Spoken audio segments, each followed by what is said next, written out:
Assalamualaikum warahmatullahi wabarakatuh. Alhamdulillahirabbil alamin. Wabihi nasta'in ala umurid dunya waddin. Assalatu wassalamu ala asyrafil anbiya'i wal mursalin wa ala alihi wa sahbihi ajma'in, amma ba'du. Raditu billahi rabba wa bil islami dina wa bi Muhammadin nabiyya wa rasulah. Puji syukur marilah kita haturkan kehadirat Allah Subhanahu wa taala yang mana Ia telah melimpahkan rahmat, nikmat serta karunia-Nya kepada kita semua. Salawat serta salam tidak lupa pula kita hadirkan kepada junjungan kita yakninya Habibullah Mustafa Muhammad sallallahu alaihi wasallam. Perkenalkan, nama saya Naila Zulfa, NIM 22002037. Di video kali ini saya akan menjelaskan mengenai kiat-kiat dan cara-cara untuk mempengaruhi anggota. Nah, cara yang pertama itu ada kekuasaan.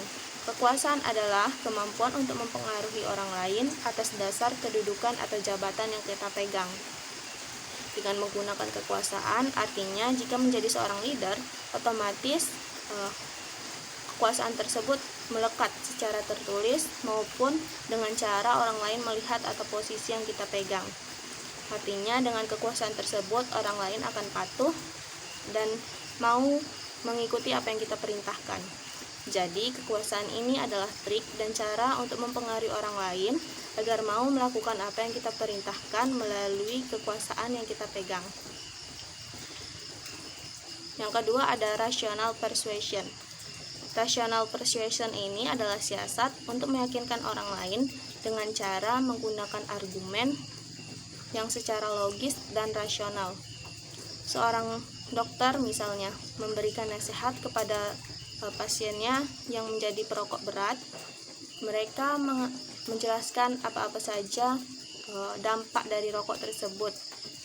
Contohnya memberikan penyakit terhadap paru-paru. Nah, dengan hasil penelitian yang membuktikan bahwa perokok itu merupakan orang yang rentan menderita penyakit, terkena serangan penyakit. Nah, dengan itu merupakan salah satu cara untuk mempengaruhi orang lain, yaitu dengan cara logis dan rasional, menjelaskan argumen dengan secara logis dan rasional. Yang selanjutnya ada inspiration Apple's tactics, merupakan siasat dengan meminta ide atau proposal untuk membangkitkan rasa antusias dan semangat dari para target pribadinya. Contoh nyatanya dalam penetapan seorang menteri yang membawahi Departemen Komunitas dan Informasi, contohnya Kominfo, yang membuka kesempatan kepada seluruh komunitas untuk membuat proposal dengan ide tentang pengembangan atau e-government di suatu negeri. Selanjutnya ada consultation tactics. Terjadi ketika kita meminta target atau person pribadi untuk beradaptasi aktif dalam kegiatan yang kita agendakan. Misalnya, Menteri Kominfo ini berkonsultasi kepada seluruh komunitas di suatu negeri dalam upaya untuk mengajak partisipasi agar berpartisipasi aktif dalam implementasi cetak biru dari e-government yang telah kita produksi yang oleh departemennya itu. Selanjutnya ada ingratiation tactics.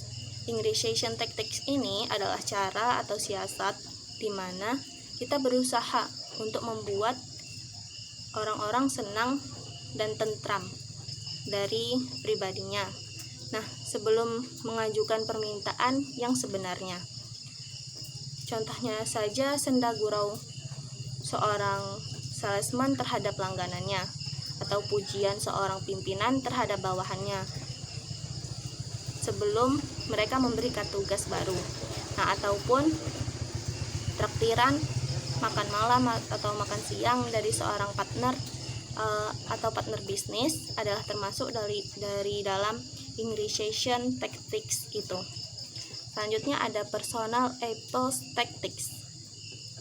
Personal Apple's tactic ini adalah terjadi ketika kita berusaha mempengaruhi target atau person dengan landasan hubungan, persahabatan, pertemanan, atau hal yang bersifat personal lainnya. Kita bisa mengimplementasikannya dengan memulai pembicaraan. Misalnya, Budi, saya sebenarnya nggak enak hati untuk ngomong seperti ini, tapi karena kita sudah bersahabat lama, jadi kamu mungkin sudah paham lah ya. Atau selanjutnya gitu. Selanjutnya ada exchange tactics. Exchange tactic ini merupakan mirip dengan personal Apple's tactics, namun sifatnya adalah membuka karena hubungan personal semata. Namun lebih banyak karena adanya proses pertukaran pemahaman terhadap kesukaan, kesenangan, hobi, dan sebagainya di antara kita dan target atau pribadi personal. Terus yang selanjutnya ada coalition tactics.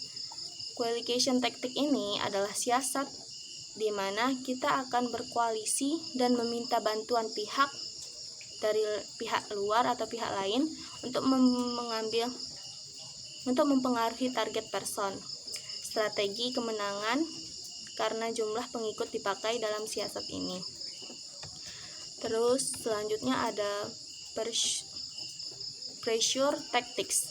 Pressure tactics ini adalah terjadi ketika di mana kita mempengaruhi target person dengan peringatan atau ancaman menekan seorang komandan pasukan yang memberi ancaman penurunan pangkat bagi prajuritnya, contohnya, yang mengulangi kesalahan serupa, merupakan contoh dari pressure tactics ini.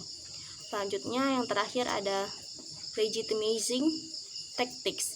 Legitimizing tactics ini adalah siasat di mana kita menggunakan otoritas dan kedudukan yang kita punya untuk mempengaruhi target person. Contohnya, seorang presiden meminta seorang menteri untuk menyusun rancangan undang-undang. Contohnya di dalam pendidikan, misalnya kepala sekolah yang meminta guru untuk menyusun kurikulum pendidikan dan lain sebagainya.